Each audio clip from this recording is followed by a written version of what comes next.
तो मैं सभी आदरणीय मुख्यमंत्री जी का आभार व्यक्त करता हूं कि आपने समय भी निकाला और बहुत गंभीरता के साथ अपनी बातें रखी। लेकिन मेरा आपसे आग्रह है कि अब तक जो कुछ भी चर्चाएं, डिस्कशन हुआ है, उसमें सभी राज्य इन्वॉल्व है, अफसर लेवल पे इन्वॉल्व है, दुनिया के अनुभवों को भी शेयर, लेकिन फिर भी मुख्यमंत्रियों का अपना एक विशेष अनुभव होता है। पब्लिक लाइफ में काम करने वाले लोगों की एक विशेष दृष्टि होती है, क्योंकि इन चीजों को अगर आपके सुझाव मिलेंगे तो मेरा आग्रह है कि आप लिखित में अगर हो सके उतना जल्दी, क्योंकि आज भी कुछ अच्छे मुद्दे उठाए सबने कि ये हो, ये हो, ये हो, इससे भी ज्यादा होंगे। ये अगर मिल जाएंगे तो हमें अपनी स्ट्रेटेजी वर्कआउट करने में सुविधा होगी। और ये कोई किसी पे थोप नहीं सकता है। भारत सरकार निर्णय करे कि हम ये करेंगे और राज्य सरकार, ऐसा नहीं हो सकता। हम सबको मिलकर के ही इस चीज को आगे बढ़ाना पड़ेगा और इसलिए सबके विषयों का बड़ा महत्व है। कोरोना संक्रमण से जुड़े जो प्रेजेंटेशन हुए उनमें भी काफी जानकारियां उभर कर आई हैं। आज मैं प्रारंभ में कुछ मुख्यमंत्रियों से बात की थी जहां स्थिति जरा बिगड़ रही है। जहां तक वैक्सीन का सवाल है, वैक्सीन की स्थिति और डिस्ट्रीब्यूशन को लेकर भी जो कुछ भी चर्चाएं हुई हैं, एक प्रकार से मीडिया में जो चलता है वो अलग चीज होती है। हमें तो इन चीजों को ऑथेंटिकली ही आगे बढ़ना पड़ेगा, क्योंकि हम सिस्टम का हिस्सा है। लेकिन फिर भी काफी चित्र स्पष्ट हुआ है। एक समय था जब हम सभी के सामने चुनौती एक अनजान ताकत से लड़ने की थी, लेकिन देश के संगठित प्रयासों ने इस चुनौती से मुकाबला किया, नुकसान को कम से कम रखा। आज रिकवरी रेट और फर्टिलिटी रेट दोनों ही मामलों में भारत दुनिया के अधिकतर देशों से बहुत संभली हुई स्थिति में है। हम सभी के अथक प्रयासों से देश में टेस्टिंग से लेकर ट्रीटमेंट का एक बहुत बड़ा नेटवर्क आज काम कर रहा है। इस नेटवर्क का लगातार विस्तार भी किया जा रहा है। पीएम केयर्स के माध्यम से ऑक्सीजन और वेंटिलेटर्स उपलब्ध कराने पर भी विशेष जोर है। कोशिश ये है कि देश के मेडिकल कॉलेज और जिला अस्पतालों को ऑक्सीजन जनरेशन के मामले में सेल्फ सफिशिएंट बनाया जाए। इसलिए अभी 160 से ज्यादा नए ऑक्सीजन प्लांट्स के निर्माण की प्रक्रिया ऑलरेडी शुरू की गई है। पीएम केयर फंड से देश के अलग अलग अस्पतालों को हजारों नए वेंटिलेटर्स मिलने भी सुनिश्चित हुए हैं। वेंटिलेटर्स के लिए पीएम केयर फंड से 2000 करोड़ रुपए ऑलरेडी स्वीकृत किए गए हैं। साथियों, कोरोना के मुकाबले के बीते 8-10 महीने के अनुभवों के बाद देश के पास पर्याप्त डेटा है। कोरोना के मैनेजमेंट को लेकर एक व्यापक अनुभव है। आगे की रणनीति बताते समय हमें बीते कुछ महीनों के दौरान देश के लोगों ने, हमारे समाज ने कैसे रिएक्ट किया है, कैसे रिस्पॉन्ड किया है, मुझे लगता है इसको भी हमें समझना होगा। देखिए, कोरोना के दौरान भारत के लोगों का व्यवहार भी एक तरह से अलग अलग चरणों में रहा है और अलग अलग जगह पे अलग अलग रहा है। जैसे हम मोटा मोटा देखें तो पहला चरण था, बड़ा डर था, खौफ था, किसी को ये समझ नहीं आ रहा था कि उसके साथ क्या हो जाएगा, और पूरी दुनिया का हाल था। हर कोई पैंडेमिक में था, पैंडेमिक के कारण पैनिक में था और उसी हिसाब से हर कोई रिएक्ट कर रहा था। हमने देखा प्रारंभ में आत्महत्या तक की घटनाएं घटी थी। पता चला कोरोना हुआ तो आत्महत्या कर दी। इसके बाद धीरे धीरे धीरे दूसरा चरण आया। दूसरे चरण में लोगों के मन में भय के साथ साथ दूसरों के लिए संदेह भी जुड़ गया।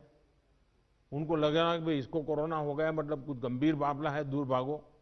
एक प्रकार से घर में से भी नफरत का माहौल बन गया और बीमारी की वजह से समाज में कटने का डर लोगों को लगने लगा। इस कारण कोरोना के बाद कई लोग संक्रमण को छिपाने लगे। उनको लगा कि ये तो बताना नहीं चाहिए, कुछ समाज में मैं कट जाऊंगा। अब उसमें से भी हम धीरे धीरे समझे लोग बाहर आए, तीसरा चरण शुरू हुआ और तीसरे चरण में लोग काफी हद तक संभलने लगे। अब संक्रमण को स्वीकारने के लगे और अनाउंस भी करने लगे, भाई मुझे तकलीफ है, मैं आइसोलेट कर रहा हूं, मैं क्वारंटाइन कर रहा हूं, आप भी करिए। जो एक प्रकार से लोग भी अपने आप से लोगों को समझाने लगे।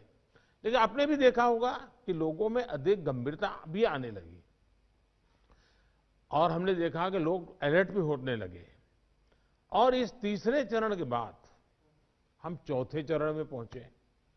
जब कोरोना से रिकवरी का रेट बढ़ा तो लोगों को लगता है कि ये वायरस नुकसान नहीं कर रहा है, ये कमजोर हो गया है। बहुत से लोग ये भी सोचने लगे हैं कि अगर बीमार हो भी गए तो ठीक हो जाएंगे। इस वजह से लापरवाही का ये स्टेज बहुत बड़ा व्यापक हो गया है। और इसलिए मैंने हमारे त्योहारों की शुरुआत में ही स्पेशली राष्ट्र के नाम संदेश दे करके सबको हाथ जोड़ करके प्रार्थना की थी कि भाई ढिलाई मत बरतिए, क्योंकि कोई वैक्सीन नहीं है, दवाई नहीं है, हमारे पास एक ही रास्ता बचा है, हम हर एक को कैसे अपने अपने आप बचाएं। और हमारी जो गलतियां हुई वही एक खतरा बन गया, थोड़ा ढिलाई आ गई। इस चौथे चरण में लोगों को कोरोना की गंभीरता के प्रति हमें फिर से जागरूक करना ही होगा। हम एकदम से वैक्सीन पर शिफ्ट तो जिसका काम करना है करेंगे, हमें तो कोरोना पर ही फोकस करना है। हमें किसी भी हालत में ढिलाई नहीं बरतने देनी है। हाँ, शुरू में कुछ बंधन इसलिए लगाने पड़े ताकि व्यवस्थाएं भी विकसित करनी थी, लोगों को थोड़ा एजुकेट भी करना था। अब हमारे पास टीम तैयार है, लोग भी तैयार हैं। थोड़ा आग्रह रखेंगे तो चीजें संभल सकती हैं। तो जो जो चीज हम तैयार करें उसको जरा इंप्लीमेंट करें और हमें आगे अब कोई बढ़े नहीं, इसकी चिंता जरूर करनी होगी, कोई नई गड़बड़ न हो। आपदा के गहरे समंदर से हम निकले हैं, ये हम मान के चले। इतना बड़ा देश, दुनिया मानती थी कि भारत तो नहीं संभल पाएगा। आपदा के गहरे समंदर से हम निकलकर हम किनारे की तरफ बढ़ रहे हैं। हम सभी के साथ वो पुरानी जो एक शेर शायरी चलती है, ऐसा ना हो जाए कि हमारी किश्ती भी वहां डूबी जहां पानी कम था। ये स्थिति हमें नहीं आने देनी है। साथियों, आज हम दुनिया भर में देख रहे हैं कि जिन देशों में कोरोना कम हो रहा था, आपको पूरा चार्ट बताया कैसे तेजी से संक्रमण फैल रहा है। हमारे यहां भी कुछ राज्यों में ये ट्रेंड चिंताजनक है ही है। इसलिए हम सभी को, शासन प्रशासन को पहले से भी अधिक जागरूक, अधिक सतर्क रहने की जरूरत है। हमें ट्रांसमिशन को कम करने के लिए अपने प्रयासों को जरा और गति देनी होगी। टेस्टिंग हो, कंफर्मेशन, कॉन्टैक्ट ट्रेसिंग, डेटा, इन सारी जुड़ी किसी भी तरह की कमी को हमें सर्वोच्च प्राथमिकता देते हुए उसको ठीक करना होगा। पॉजिटिविटी रेट को 5% के दायरे में लाना ही होगा। और मैं मानता हूं छोटी छोटी इकाइयों पर कहिए कि भाई एक क्यों बढ़ा, आधा क्यों बढ़ा, 2 क्यों बढ़ा। हम राज्य के स्केल पर चर्चा करने के बजाय अब जितनी लोकलाइज चर्चा करेंगे शायद हम एड्रेस जल्दी कर पाएंगे। दूसरा, हम सबने अनुभव किया है कि आरटी-पीसीआर टेस्ट का अनुपात बढ़ना चाहिए। जो घरों में आइसोलेटेड मरीज हैं उनकी मॉनिटरिंग ज्यादा बेहतर तरीके से करनी होगी। आप भी जानते हैं कि अगर वहां थोड़ी भी ढिलाई रही तो मरीज बहुत गंभीर स्थिति में अस्पताल आता है, फिर हम बचा नहीं पाते हैं। जो गांव है, कम्युनिटी के स्तर पर हेल्थ सेंटर हैं, उनको भी हमें ज्यादा इक्विप करना ही होगा। गांव के आसपास भी इंफ्रास्ट्रक्चर ठीक रहे, ऑक्सीजन की सप्लाई पर्याप्त रहे, ये हमें देखना होगा। हम लोगों का लक्ष्य होना चाहिए कि फर्टिलिटी रेट को 1% से भी नीचे लाए। और वो भी मैंने जैसे कहा, छोटे छोटे इलाके में देखा जाए एक मृत्यु हुई क्यों हुई, जितना इतना फोकस करेंगे तब स्थिति को संभाल पाएंगे। और सबसे बड़ी बात, जागरूकता अभियानों में कोई कमी ना आए। कोरोना से बचाव के लिए जो जरूरी मैसेजिंग है, इसके लिए समाज को जोड़े रखना होगा। जैसे कुछ समय पहले हर संगठन हर प्रभावी व्यक्ति को हमने एंगेज किया था, उन्हें फिर एक्टिव करना होगा। साथियों, आप भली भांति परिचित हैं कि कोरोना की वैक्सीन को लेकर इंटरनेशनली और नेशनली किस तरह की खबरें आ रही हैं। आज दुनिया में भी और देश में भी, जैसा अभी आपको प्रेजेंटेशन में पूरा डिटेल बताया गया, करीब करीब आखिरी दौर पर वैक्सीन के रिसर्च में काम पहुंचा है। भारत सरकार हर डेवलपमेंट पर बारीकी से नजर रखे हुए हैं, हम सबके संपर्क में भी हैं। और अभी ये तय नहीं है कि वैक्सीन की 1 डोज होगी, 2 डोज होगी या 3 डोज होगी। ये भी तय नहीं है कि इसकी कीमत कितनी होगी, उसकी कीमत कितनी होगी, ये कैसे होगी। यानी अभी भी इन सारी चीजों के सवालों के जवाब हमारे पास नहीं है, क्योंकि जो इसके बनाने वाले हैं, दुनिया में जिस प्रकार की कॉरपोरेट वर्ल्ड भी है, उनका भी एक कंपटीशन है।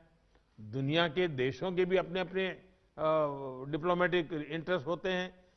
WHO से भी हमें इंतजार करना पड़ता है। तो हमें ये इन चीजों को वैश्विक संदर्भ में ही आगे बढ़ना पड़ेगा। हम इंडियन डेवलपर्स और मैन्युफैक्चरर के साथ भी हमारी जो भी टीम काम कर रही है, पूरी तरह संपर्क में है। इसके अलावा ग्लोबल रेगुलेटर्स, अन्य देशों की गवर्नमेंट्स, मल्टीलेटरल इंस्टीट्यूशंस और साथ ही इंटरनेशनल कंपनीज, सभी के साथ जितना संपर्क बढ़ सके, जितने रियल टाइम कम्युनिकेशन हो, इसके लिए पूरा प्रयास, एक व्यवस्था बनी हुई है। साथियों, कोरोना के खिलाफ अपनी लड़ाई में हमने शुरुआत से ही एक एक देशवासी का जीवन बचाने को सर्वोच्च प्राथमिकता दी है। अब वैक्सीन आने के बाद भी हमारी प्राथमिकता यही होगी कि सभी तक कोरोना की वैक्सीन पहुंचे। उसमें तो कोई विवाद हो ही नहीं सकता है।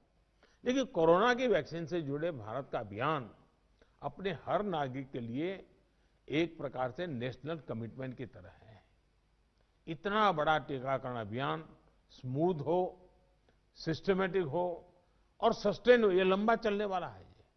इसके लिए हम सभी को, हर सरकार को, हर संगठन को एकजुट होकर के कोऑर्डिनेशन के साथ एक टीम के रूप में काम करना ही पड़ेगा। साथियों, वैक्सीन को लेकर भारत के पास जैसा अनुभव है, वो दुनिया के बड़े बड़े देशों को भी नहीं है। हमारे लिए जितनी जरूरी है स्पीड है, उतनी ही जरूरी है सेफ्टी भी है। भारत जो भी वैक्सीन अपने नागरिकों को देगा, वो हर वैज्ञानिक कसौटी पर खरी होगी। जहां तक वैक्सीन के डिस्ट्रीब्यूशन की बात है, तो उसकी तैयारी भी आप सभी राज्यों के साथ मिलकर के की जा सके रही है। वैक्सीन प्राथमिकता के आधार पर किसे लगाई जाएगी, ये राज्यों के साथ मिलकर के, ये मोटा मोटा खाका भी आपके सामने रखा है कि भाई अगर इस प्रकार से WHO ने जो कहा है हम चलते हैं तो अच्छा है। लेकिन फिर भी ये निर्णय तो हम सब मिलकर के ही करेंगे। हर राज्यों के सुझाव का महत्व इसमें बहुत रहेगा, क्योंकि आखिरकार उनको अंदाज है कि उनके राज्य में ये कैसे होगा।